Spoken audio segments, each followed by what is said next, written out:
Tejiendo voces por la casa común.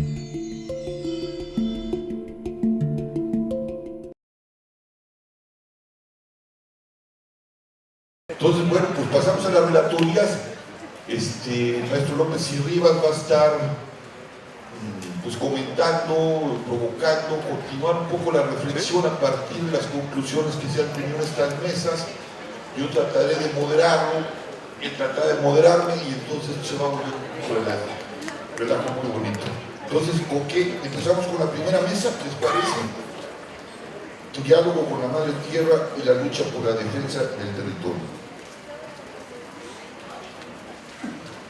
Muy buenas tardes, bienvenidos, bienvenidas a esta sesión de plenaria de este maravilloso coloquio. Todas las actividades han sido realmente exitosas, fructíferas y ha habido un intercambio de saberes, la verdad, bien importante. Y bueno, para no dar tantas largas, la mesa en la que yo estuve, bastante interesante con el doctor, ahorita les digo, porque no han sido tantos que Ok, mi nombre es Agnes Alegría, soy de la licenciatura de Comunicación y Gestión Interculturales, tercer año. Estuve en la conferencia Diálogo con la Madre Tierra y la Defensa del Territorio. Los ponentes fueron María Bertelli y el doctor Rimando Rengifo. La moderadora fue la profesora doctora Samadi Aguilar. Bueno, el doctor Rengifo se centró en las culturas indígenas y la relación que tienen con la Pachamama. ¿No? Es un tema que habla de una crianza recíproca en donde uno puede ser criado por la madre tierra y también por la madre natural, ¿no? Padre y madre. Después, en cuanto a lo que se refirió al territorio, sobre la defensa del territorio en las culturas andinas, la Pachamama es la casa común. El Ayoy, como lo suelen llamar allá, es la familia, que va más allá de la familia humana, ¿no? Un papá, mamá, hijos, es más allá de eso, sino que es el agua, el bosque, el maíz, es la Pachamama, es la madre. Es una concepción muy matrista del mundo. Defender la Pachamama no solo es defender lo humano, sino el territorio y las entidades de la naturaleza, pues esta es un mundo vivo. El rito es el espacio donde se encuentran con el mundo vivo. Ahí se demuestra el cariño. La doctora Bertelli se centró en lo que ella llamó su crianza. Dio más que nada o lo basó, hizo como esta metáfora de ella misma acerca de su crianza, ¿no? Se centró en que en México hablar de lo rural es algo del pasado, ¿no? Hablar de lo rural, perdón, es algo del pasado. La idea urbana ni siquiera se toma en cuenta. No existe la concepción de la Pachamama y ni siquiera se plantea la idea de su existencia. Los programas sociales se plantean en una historia o una cosa como de vivir mejor. Gracias. Desde el proletariado. Comprende la vinculación con la Pachamama y existe el significado indígena. No existe el significado indígena de la Pachamama, que está atravesando por la relación de la espiritualidad. La lengua y la medición del tiempo en comunidades indígenas de Chiapas está totalmente implicada con una Pachamama. Bertelli ha acompañado o ha hecho acompañamiento entre universitarios y comunidades. Ha sido criada, como ella lo dijo y lo refirió desde el inicio, fue alfabetizada, lo dice ella así, ¿no? En cuanto a la lucha del territorio, ella dice que es un proceso de sanación espiritual, no obstante de la lucha material. Reflexionó sobre la relación proporcional entre el incremento de eventos de violencia y los proyectos desde abajo de la resistencia. Después de ahí hizo una reflexión también en el papel de la educación, que como universitarios, ¿no? La universidad tiene que legitimar los saberes de la gente. Pues es el diálogo de saberes es el eje para hacer, o bueno, para intentar dejar de ser ajenos, ¿no? Como a esta relación.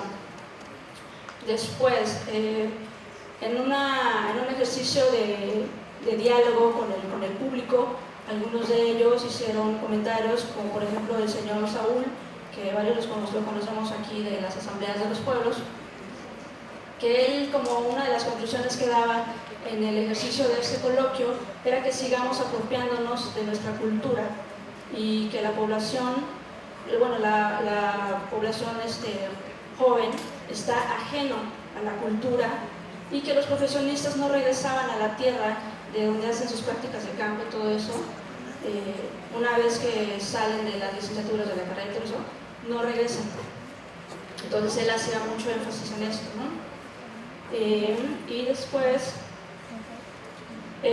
una de las conclusiones que dio el doctor Grinaldo mencionaba algo muy importante también que viene relacionado con lo mismo que decía el señor Saúl, ¿no? Acerca de cómo los estudiantes o cómo la universidad o cómo la academia nos prepara nada más para ir a dar, para mostrar el déficit, que nos enseñan a ver las carencias, porque si no vemos las carencias entonces no hay como un ejercicio y no hay nada que pudiéramos hacer, ¿no?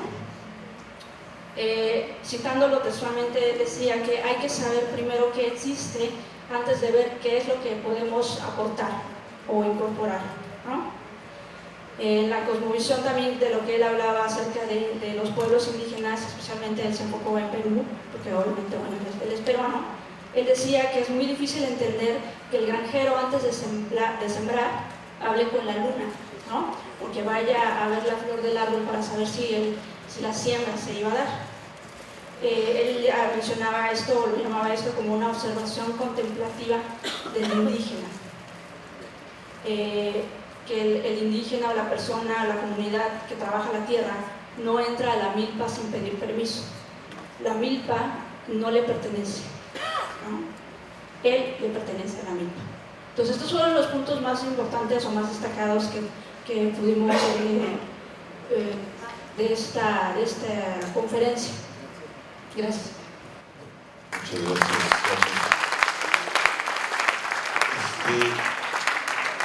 Gilberto, ¿cómo tejemos? ¿Prefieres tejer con esta y después seguimos el tejido de la otra?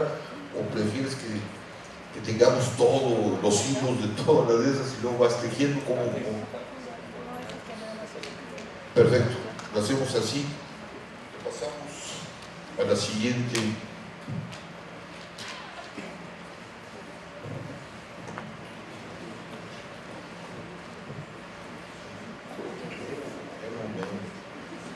El Estado y la autodeterminación.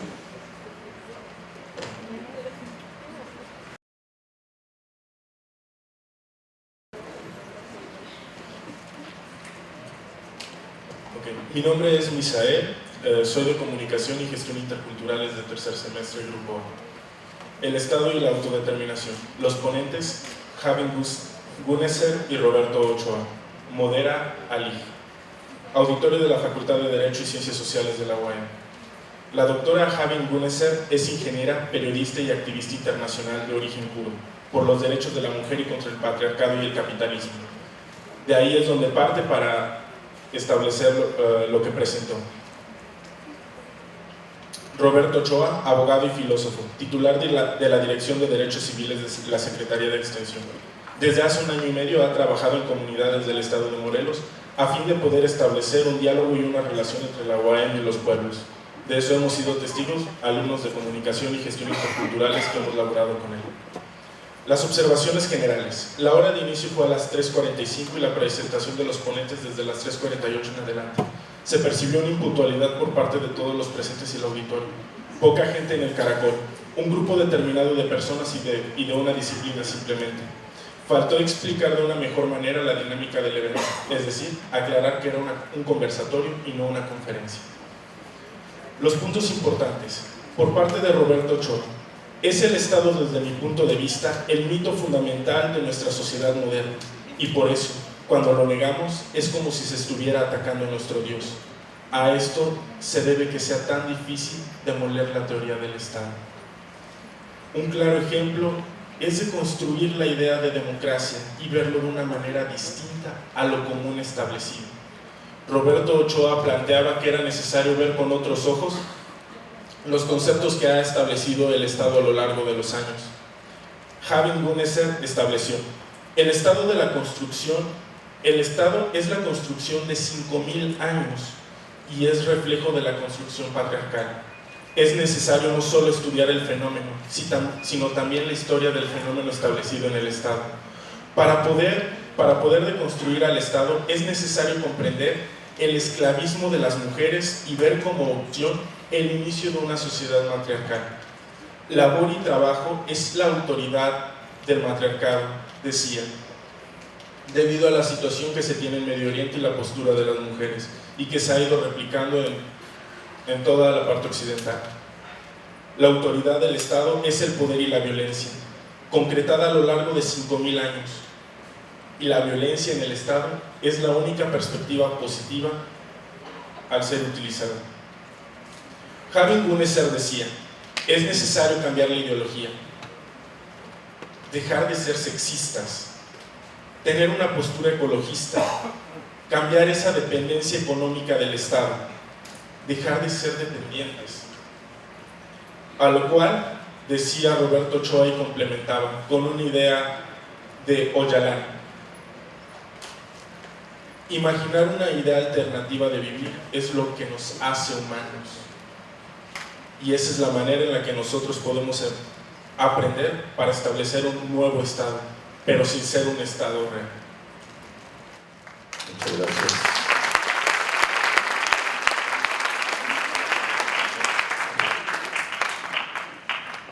Pasamos a la relatoría de la construcción de una sociedad equitativa más allá del patriarcado.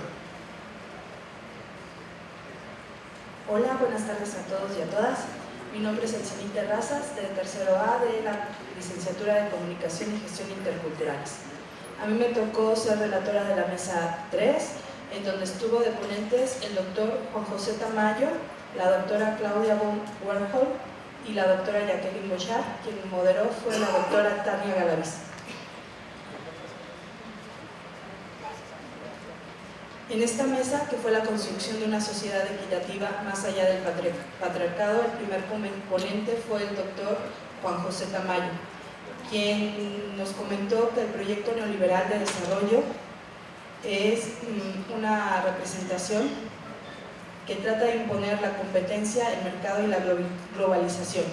El proyecto neoliberal se rige por el consenso de Washington, que es un credo económico que defiende el derecho a la propiedad y que hay una guerra por la defensa de la propiedad.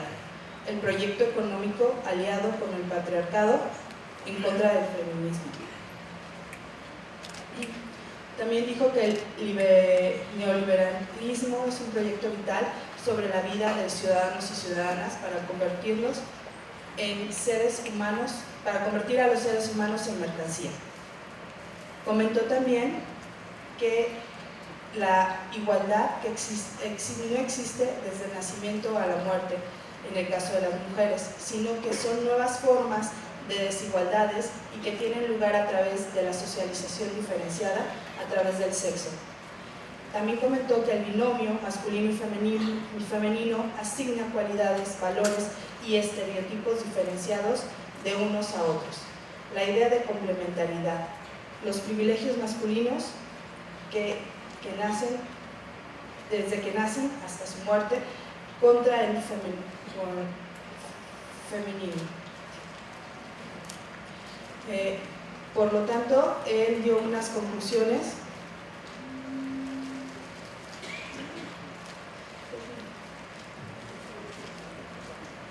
como propuestas. Dio que debe de haber un nuevo contrato social antes del contrato sexual, previo que no ha habido en las mujeres constituyentes.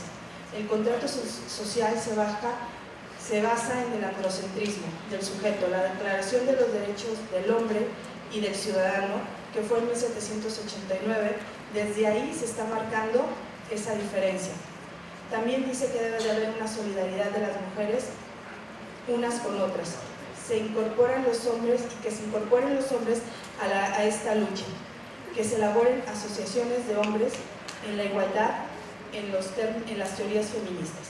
Esto fue lo que comentó el ponente Juan José.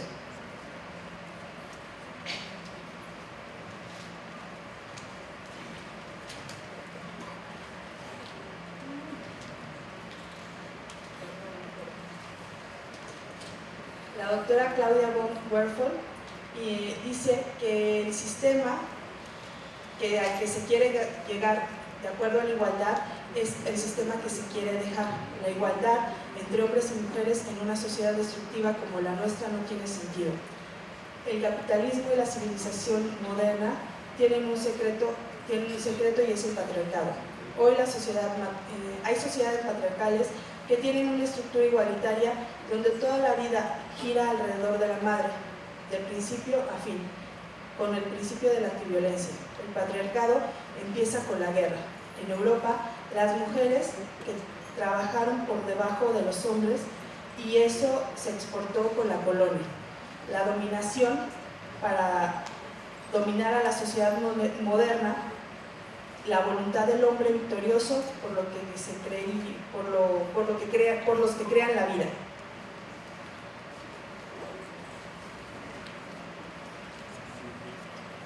Y bueno, por último, la doctora Bochard nos comentó que el trabajo se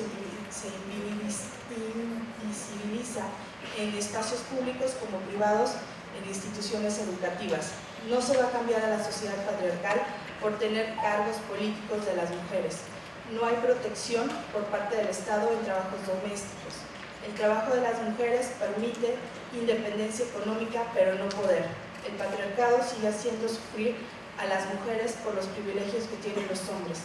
La violencia no solo es violencia física, sino también de palabras y emocional. La violencia no solo está en el capitalismo.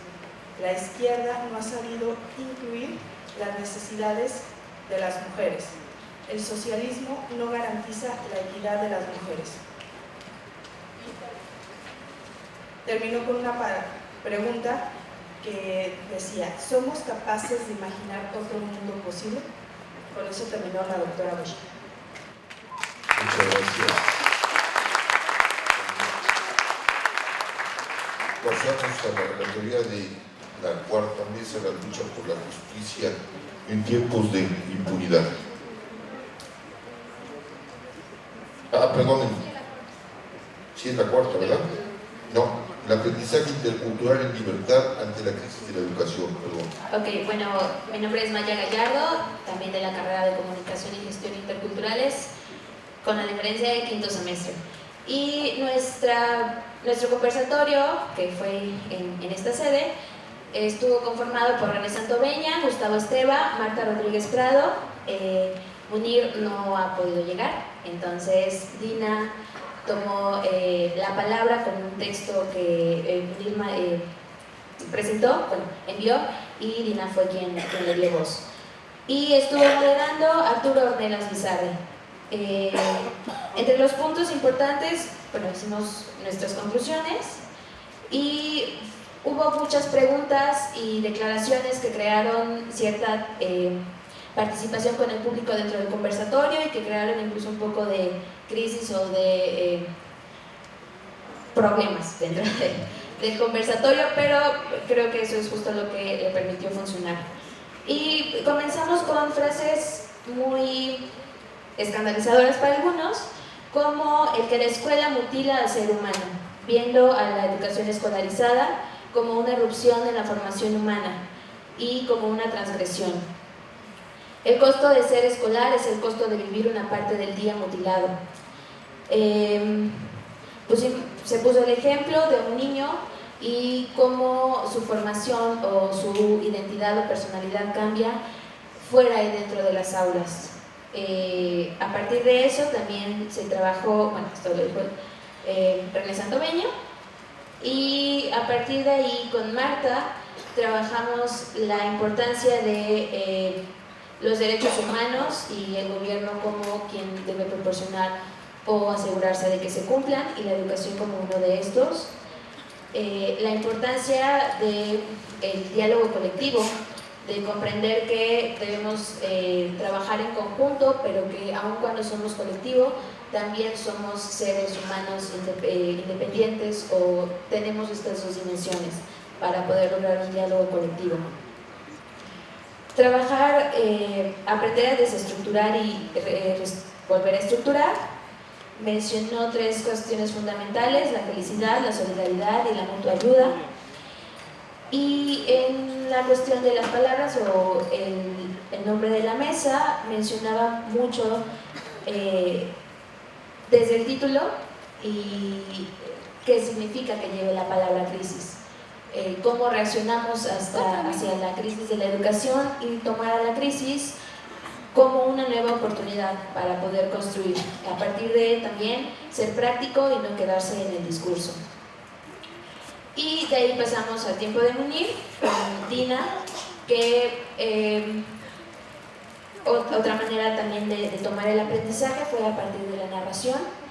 Munir envió un texto en donde cuenta historias con 15 puntos e historias de diferentes casos en los que la educación se hace presente o el aprendizaje se hace presente. Habíamos acordado que se intentaría que ese texto se socializara con los organizadores para que el resto del público pudiera tener acceso a él. Y por último, también en un sentido de narración y experiencia, Gustavo Esteban nos compartió algunos de los ejemplos de la educación y la organización dentro de Oaxaca, como la escuela no es, pues el ejemplo de las comunidades de Oaxaca, donde la escuela no es la única manera de poder aprender para los niños, como también a partir de las experiencias propias llegan a tener y pueden tener las mismas oportunidades o el mismo nivel académico o de aprendizaje que los niños que están dentro de las escuelas. Y bueno, la participación del público fue amplia.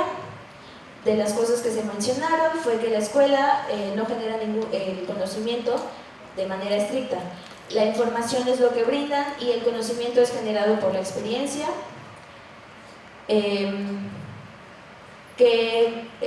La importancia de comprender que dentro de la interculturalidad no se debe tener un plan nacional de educación, sino en un sentido regional, ya que los niños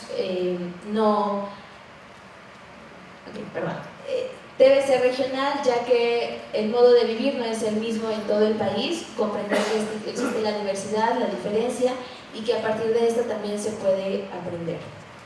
Y si no me salto nada, son prácticamente los puntos de la mesa de educación intercultural.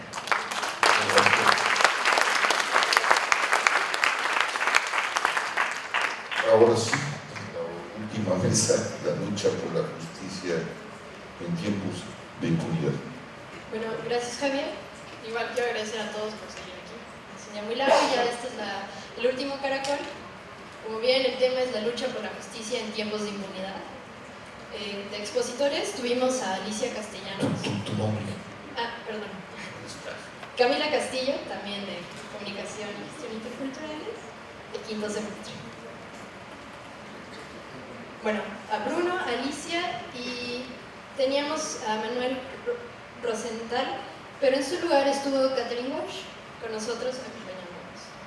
De moderador estuvo Florentino Aguilar y bueno, el caracol número 5 inicia con la dinámica de dar la cifra de impunidad en México, donde 98 de cada 100 delitos se queda sin resolver, lo que le da pie a la participación de Alicia Castellanos. Ella resalta el tema de violencia sistémica con lógica en el proceso de acumulación capital, donde se derivan otras violencias. En tiempos de impunidad se resalta la importancia de las formas extremas de los derechos humanos y los derechos colectivos. Cita que los derechos no deben quedarse en defensa de los derechos individuales, sino que deben ser replanteados como derechos de todos, que la justicia sea de todos. Alicia también resalta que el derecho se privatiza cuando el Estado enajena la soberanía de la nación, lo que explica la expansión de las empresas extranjeras en el territorio y su resguardo por el mismo ejército. La lucha por la justicia en tiempos de impunidad es plural, atravesando razas, etnias, géneros, religiones, etc. La lucha por la justicia no se está reduciendo a derechos específicos.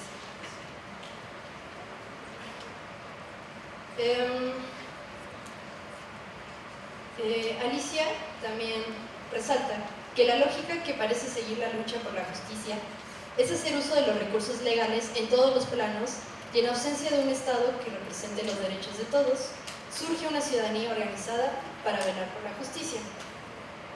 Es en ese momento donde Alicia hace mención a los zapatistas como referente fundamental de la justicia humanista con valores y principios comunitarios.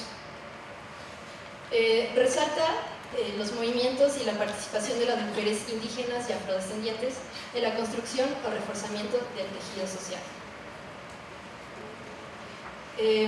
Termina la participación de Alicia y Bruno Baronet inicia su participación preguntando cómo se debe entender la justicia. Se plantea primero la idea de que para entender la justicia tenemos que entender la injusticia. Debemos voltear la mirada al colonialismo y a sus instituciones. Bruno también menciona que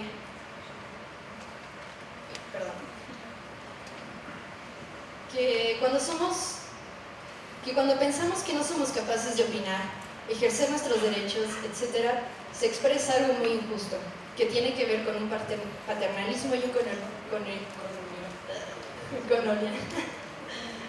eso.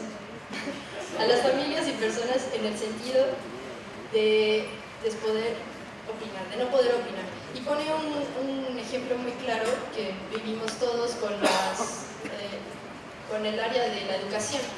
Cuando los padres en las escuelas no se les pregunta qué quieren que aprendan sus hijos, qué es importante para que los hijos aprendan, ¿no?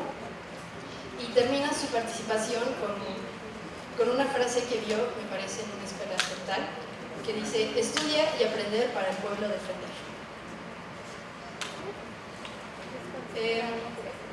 Catherine Walsh habla del Estado de Derecho versus el derecho de Estado.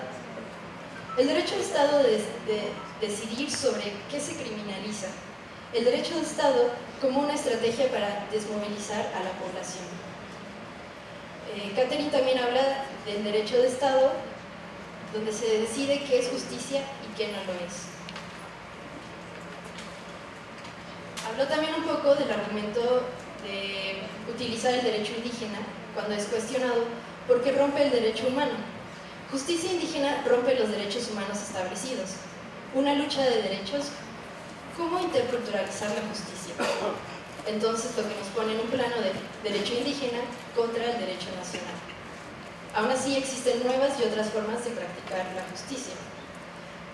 Se habló de la lucha contra el racismo y por parte del público tuvimos bastante participación por parte de la Asociación Civil Morelense Alejandro Salgado, que esta asociación busca estar en contra de la impunidad y la corrupción a través de varias personas, asociación civil, porque estamos viviendo en un gobierno que nosotros estamos construyendo, así lo dejaron muy claro. Y también tuvimos participación de la Fundación Don Sergio Méndez Arceo, que para los que no saben, esta organización,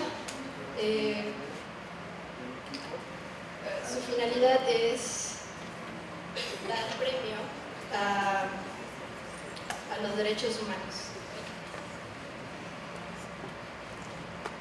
Bueno, esta participación quiso resaltar que en los últimos años las causas sociales no han sido inherentes a lo que problematiza la academia. ¿Cómo podemos nosotros desde la parte académica involucrarnos más? Tejer los puntos desde la academia con la sociedad civil. Finalmente se concluyó con el moderador, hablando un poco de los avances que ha tenido la lucha zapatista dentro del marco de la autonomía y pensar en una utopía de una autonomía en una ciudad para romper este pacto de impunidad que se vive actualmente. Gracias. Muchas gracias.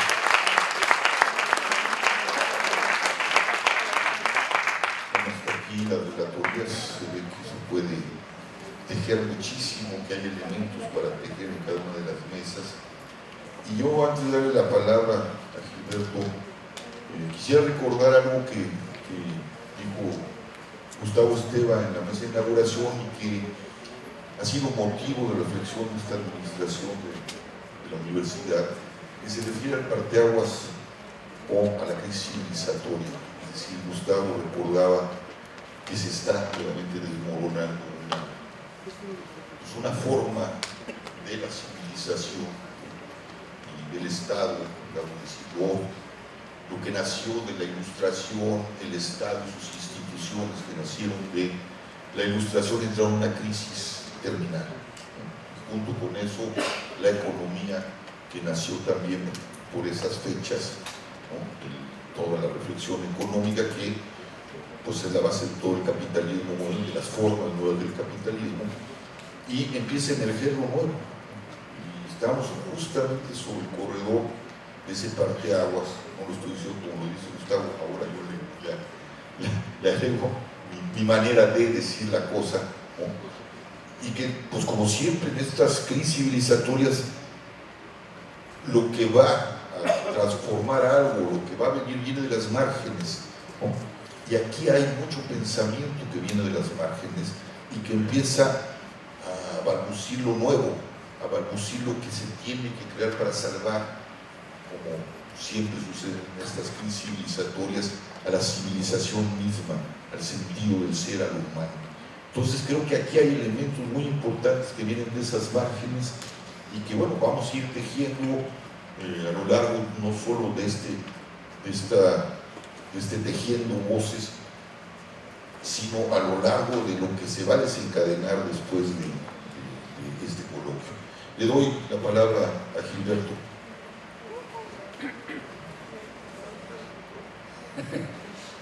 Gracias, poeta.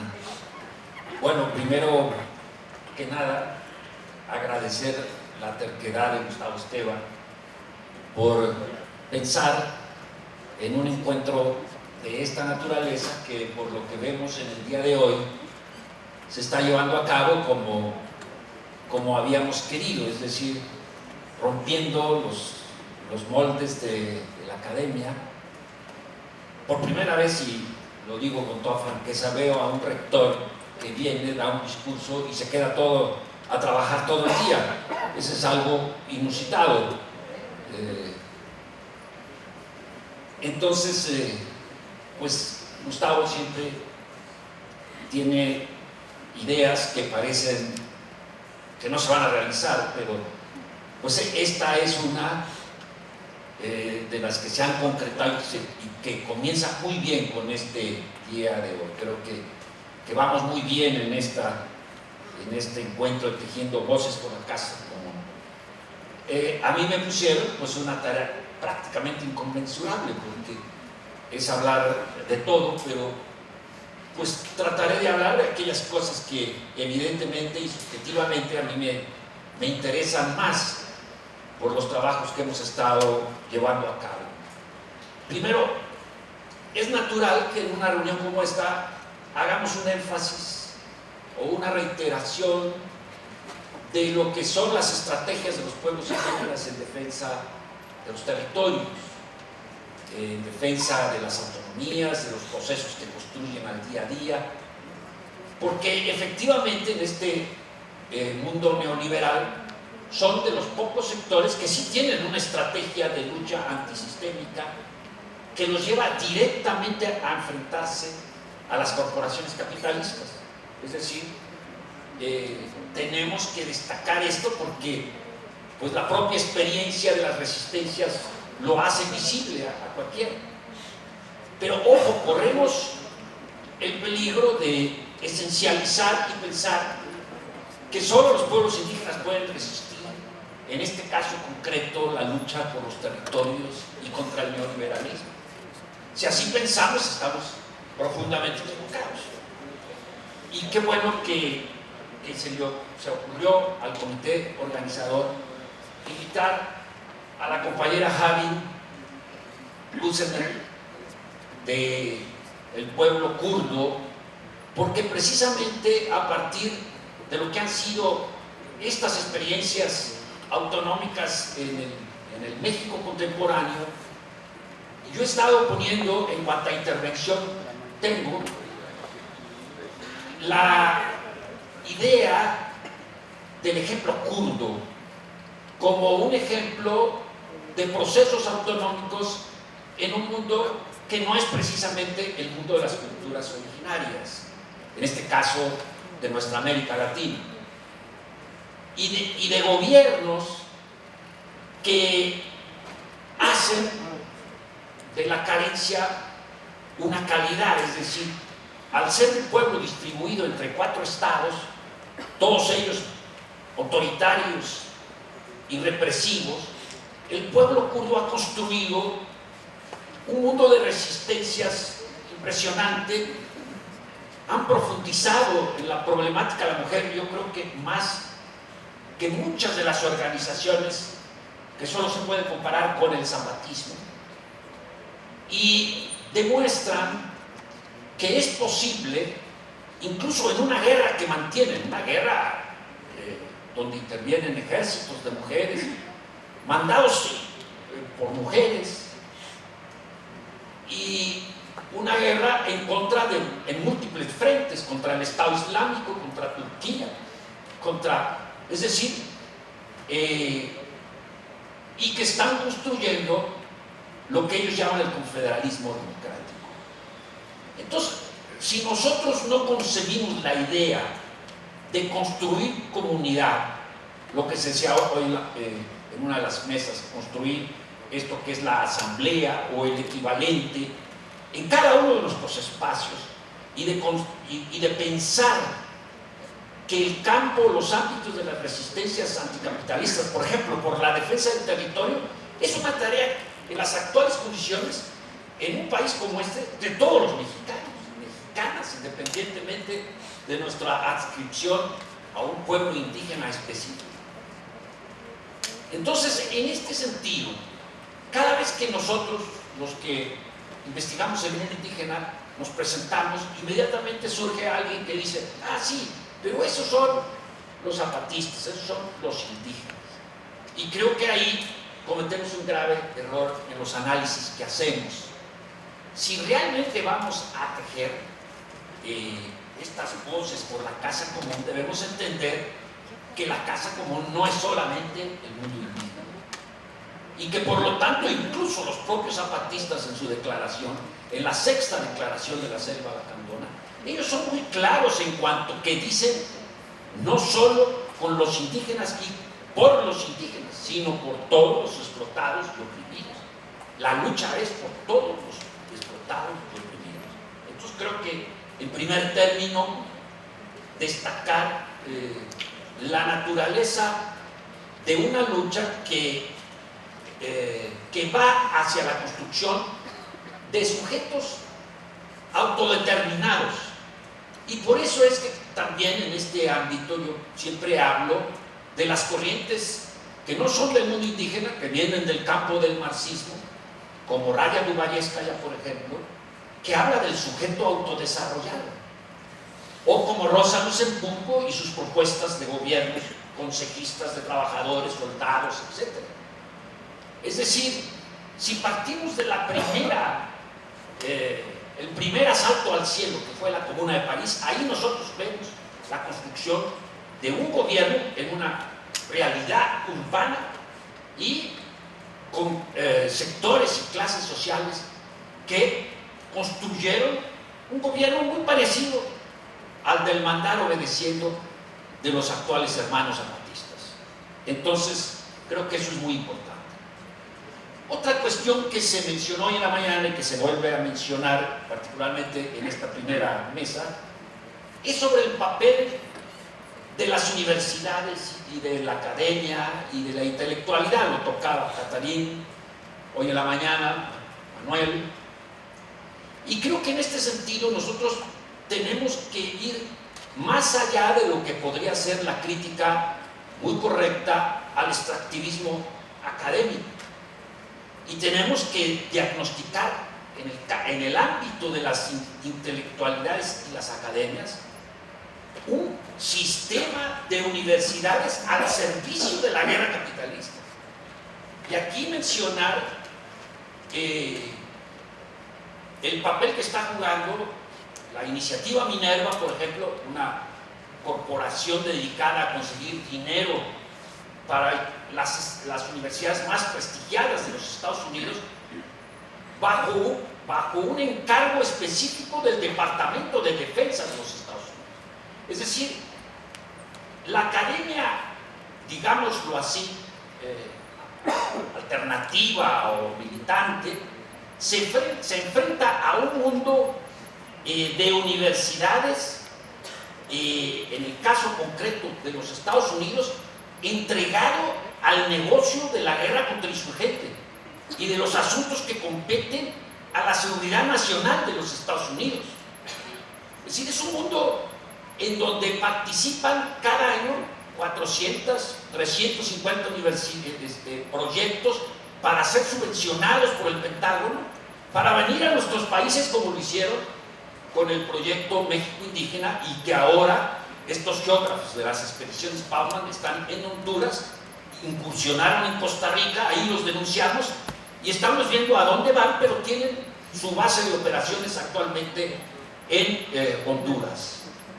Entonces, no solamente es aquellos que, como muchos de nuestros colegas, llegan a las comunidades y extraen para lo que sea el desarrollo de sus puntajes ante los sistemas evaluativos de las universidades, sino que es un mundo al que nos enfrentamos que va más allá de eso. Es un complejo estructurado de las mejores mentes, dicen incluso ellos, de los mejores investigadores entregados al negocio de la guerra contra los pueblos, de la guerra que estamos sufriendo.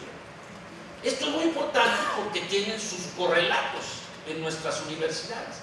Y ahí está el caso de la Universidad de San Luis Potosí, la Universidad Autónoma de San Luis Potosí, que trabajó con las expediciones Bauman, y sin que a la fecha el rector de esa universidad haya dicho una sola palabra sobre las acusaciones que yo hice desde la jornada sobre su complicidad con estas universidades.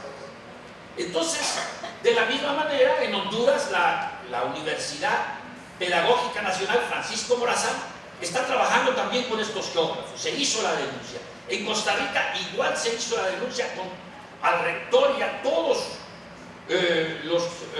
los principales personeros de la Universidad de Costa Rica. Ninguno reaccionó, como no han reaccionado aquellos que prefieren pues gozar de las becas, de las subvenciones económicas, de las relaciones, etcétera. En este caso muy concreto con la Universidad de Kansas y con el Departamento de Geografía, que son los que coordinan intelectualmente el trabajo de los geógrafos, o en el caso de los antropólogos, donde están empleados en las brigadas de combate directamente para hacer la guerra, como lo hicieron durante todos estos años este grupo de investigadores. Entonces, creo que es muy importante la cuestión sobre el papel de las universidades. Sobre la cuestión del Estado, que se vio en varias de las mesas, independientemente de cuál sea nuestra posición de construir desde abajo un mundo como el que están construyendo los zapatistas, no es que no les interese el poder, lo han dicho varias veces, claro. Están construyendo un tipo de poder distinto, que es el poder popular, el poder de abajo. Independientemente de qué posición tomamos con respecto a nuestras aspiraciones libertarias, lo cierto es que nosotros, como parte de esfuerzos como este, tenemos que estudiar al Estado. Es decir, no podemos negar el papel que están jugando los Estados. Incluso Manuel hoy decía que los Estados habían quedado como en un segundo plano. Yo creo que no. Yo creo que están jugando un papel muy importante porque pues hicieron a un lado sus tareas de salud, de educación, de lo que tuvieron durante el estado de bienestar, y actualmente son los capataces y los guardias de las corporaciones. Sí, son los que llevan a cabo las tareas represivas y de criminalización y de contención de los movimientos oposicionistas precisamente a esta invasión de nuestros territorios corporativos. Entonces, el estudio del Estado tiene que ser hecho y hacer esfuerzos como los que hacen los colegas italianos, por ejemplo, y que lo concretaron en el documento del Tribunal Permanente de los Pueblos, donde se habla de estados criminales como el nuestro. ¿Sí? No son estados, sí, son estados que ya rompieron con el marco jurídico. ¿Sí? Va más allá de lo que podría ser los niveles de la impunidad. ¿Sí? Siempre, cualquier marco jurídico es un marco de clases, es un marco de los grupos dominantes. En realidad las constituciones son una correlación de fuerzas. En un momento determinado se plasma en un momento determinado la correlación de fuerzas sociales y políticas. Pero el Estado que estamos viviendo es un Estado que rompe con el marco fundacional del Estado burgués mexicano y que no cumple con sus propias disposiciones. Lo vemos en asuntos desde lo de la Casa Blanca, en donde muy campantemente pues pasa lo que tiene que pasar, y el de los chinitos dice que la casa pues que ya la va a vender y la señora sale y no pasa absolutamente nada. O lo que sucede, por ejemplo, con el caso de los dos militantes del EPR, que es un caso poco conocido, donde hay un mandato judicial desde hace 1 año y medio para que se presenten 48 funcionarios del gobierno del 2007, incluyendo el secretario de la Defensa, el secretario de la Marina, etc. 1 año y medio y no ha habido esa comparecencia, ni tampoco el mandato judicial de entrar en los cuarteles. Es decir, si los compañeros, los padres de Ayotzinapa, los familiares, están pidiendo las investigaciones, en ese caso muy concreto, se logró que un tribunal mandatara para que se entrara a los cuarteles. Y es la hora en que incluso llegó a la Suprema Corte de Justicia, y la Suprema Corte de Justicia en su primera sala no aceptó atraer el caso. Entonces, tenemos que analizar esa ruptura de su propio Estado de Derecho, que equivale también a una ruptura en el orden internacional. Porque, por ejemplo, se tipifica el terrorismo, pero nunca se ha tipificado el terrorismo de Estado, que es el que impone Estados Unidos en el nivel planetario. Entonces, estudiar la transición transnacional o transnacionalizada del Estado, de cómo, por ejemplo, una ley secundaria rompe con un artículo constitucional. Por ejemplo, la ley minera, el artículo 6 de la ley minera, rompe con el 27 de Cabo Arrab, y sin embargo es la que se impone. ¿Cómo una ley secundaria puede ir en contra de la Constitución? Sí, están rompiendo su propio Estado de Derecho. Los estados criminales rompen su propio Estado de Derecho. Los secuestros a nivel internacional que realiza la Agencia Central de Inteligencia. ¿Cómo secuestraron al compañero Calán? Lo secuestraron en un tercer país.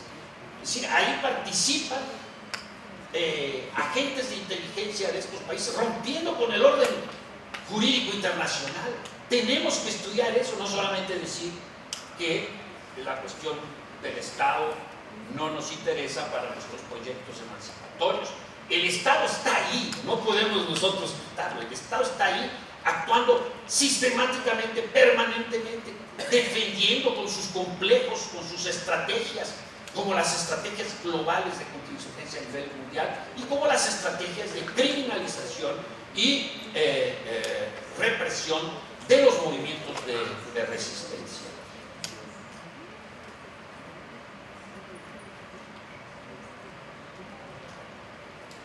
Sobre la cuestión que se discutió, estoy saltando porque creo que va a ser cierto lo de la inmoderación. Lo único que le pedí al poeta que es que no hablara en lo de casílabo, eso fue lo único que le pedí como condición para ser moderado. A mí me parece muy importante porque lo vemos nosotros cuando tocamos el papel o el estudio de la cuestión indígena, lo que ahí se discutió sobre que la izquierda no supo asumir el problema del patriarcado entre sus propias filas. Eso lo hemos visto, lo hemos, yo creo que en todos los movimientos feministas se ha criticado, pero ciertamente que si en el conjunto de terribles fallas y problemas de concepción metodológica, política, de práctica que tiene la izquierda de orientación marxista, uno de los grandes carencias y problemas, yo creo que son dos básicos. Uno, la comprensión del problema del patriarcado por un lado y la comprensión del problema de las etnias por el otro. Es decir, vemos, y muchos de nosotros que hemos tratado de estudiar lo que llamamos el etnomarxismo, precisamente hacemos una crítica a las raíces etnocéntricas que hicieron pensar que el capitalismo iba a desarrollarse de manera lineal y que después el propio Marx cambia muchos años después de los años 40, cuando asumen que este desarrollo es prácticamente un desarrollo lineal. Y hemos estado criticando que precisamente una de las grandes fallas de las organizaciones políticas y marxistas ha sido, por un lado, la cuestión de la igualdad de género y el tratamiento en general de la explotación de la mujer, y por el otro, la cuestión indígena y el planteamiento de lo étnico dentro de esquemas rígidos de carácter economicista que no permitían colorear a las clases sociales y entender el problema de las etnias en el marco de la matriz clasista, pero con sus especificidades y con sus particularidades.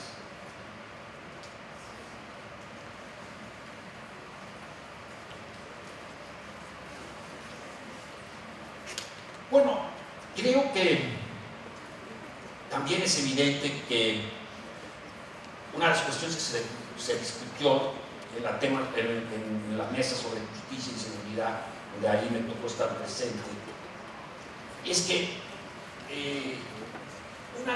el Estado puede abandonar sus tareas en educación.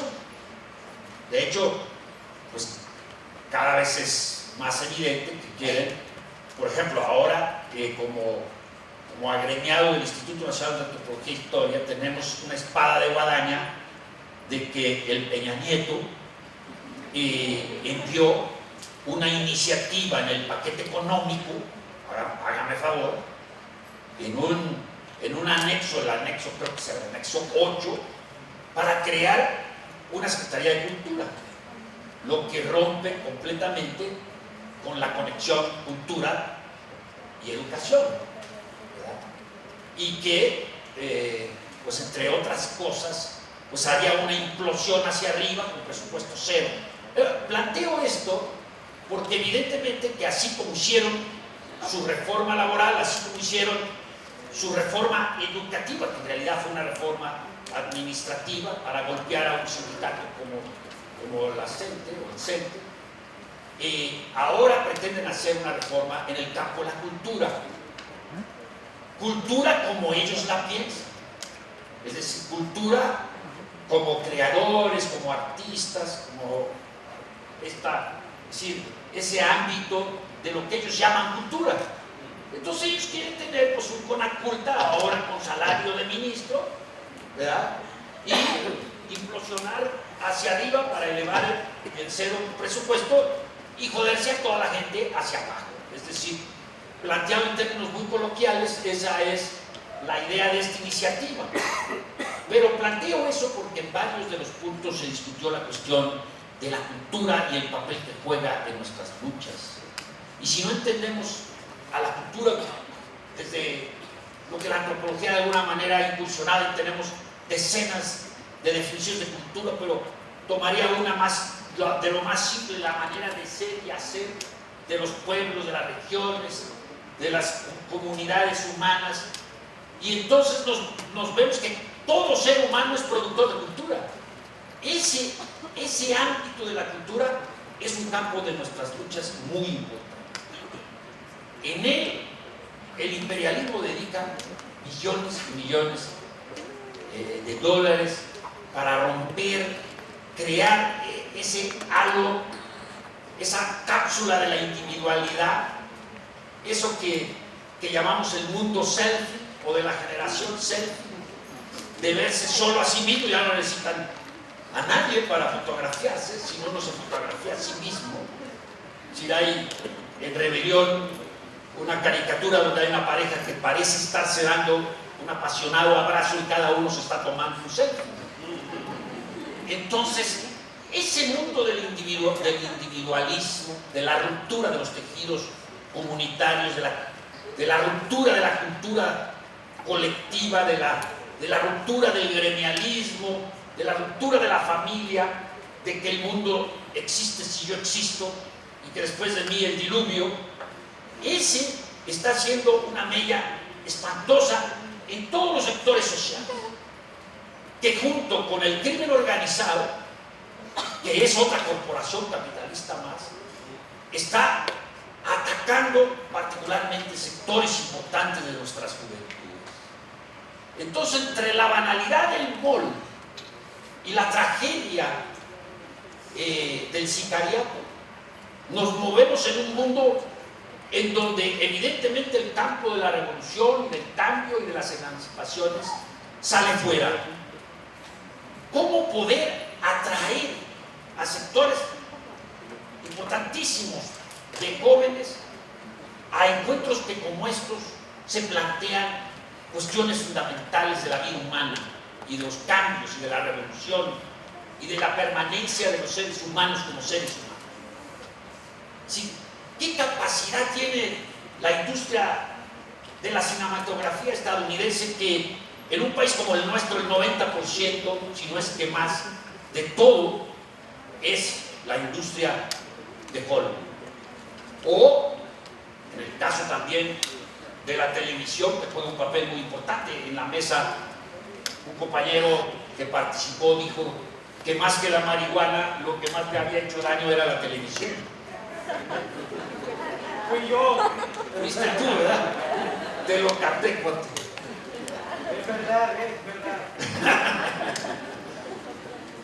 Entonces, compañeras, compañeros, yo con esto concluyo. Me parece muy importante profundizar en cada uno de los temas que hemos estado tocando. Tratar en todo momento de mantener lo que se especificó por los zapatistas en cuanto a la tarea de los vigías, que se habló también hoy en la mañana. Para mí, este evento, y es por eso que con todo gusto apoyé a Gustavo en esta idea loca, y este evento para mí es como un espejo del que tuvimos en mayo los zapatistas. Es una réplica bajo sus propias modalidades, que me parece muy importante, porque ellos también dicen cada quien a su modo, cada quien a sus tiempos, cada quien a su manera, ¿no? Creo muy importante que se lleve a cabo en las universidades. Tenemos que rescatar el mundo de la academia y de las universidades y de la intelectualidad, por todo lo que ya dije sobre a qué nos enfrentamos. Tenemos muchísimas tareas y creo que un encuentro como este realmente no puede pararse en un happening, por importante que sea, en un evento más, no en una llenada del expediente de lo que fue el evento en la Universidad Autónoma de Morelos o en la Ibero, sino que tiene realmente que incorporar ese mundo que los zapatistas cada rato nos obligan y nos forzan, el mundo de la organización colectiva. El arma de construcción masiva más importante que tenemos es el mundo de las colectividades, el mundo de la organización colectiva para la lucha y para el trabajo y para el cambio y para la revolución. Muchas gracias.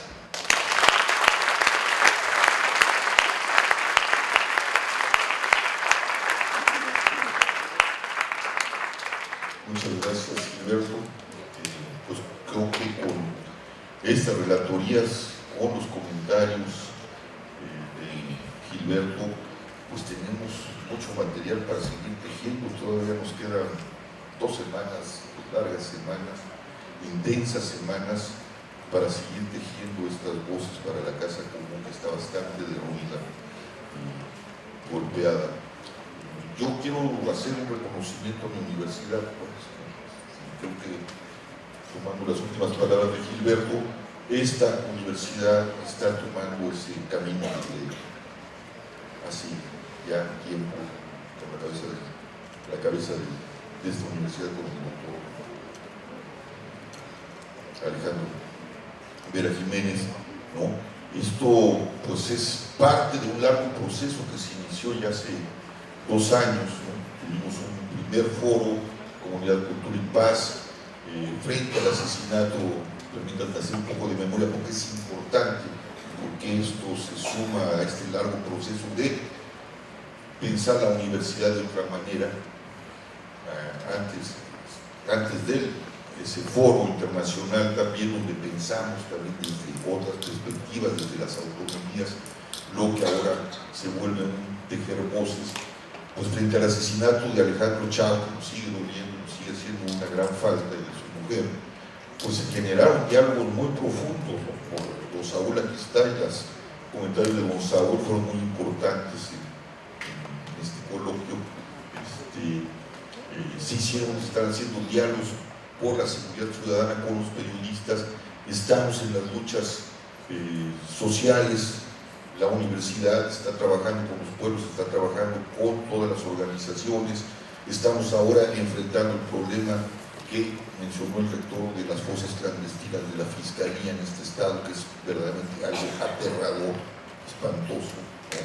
Porque pone en evidencia pues, que las fiscalías también tienen sus cosas comunes y que se están trabajando para el lado del crimen organizado, para este lado de las corporaciones. El crimen organizado es otra corporación más que deja mucho dinero. Bueno, esta universidad está tratando de repensarse y de rehacerse y de devolverse a sí misma y a la sociedad su función social, su función política, su función de pensar con nosotros para una transformación. Este coloquio, Tejiendo Voces para la Casa Común, se une a todo este largo proceso y seguirá esto que se está aportando y que se aportará a lo largo de estas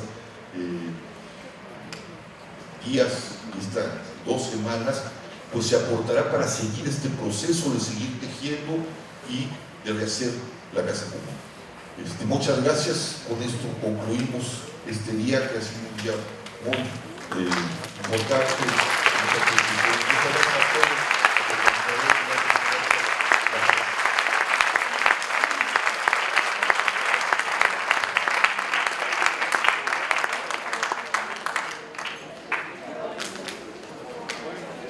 Tejiendo Voces por la Casa Común.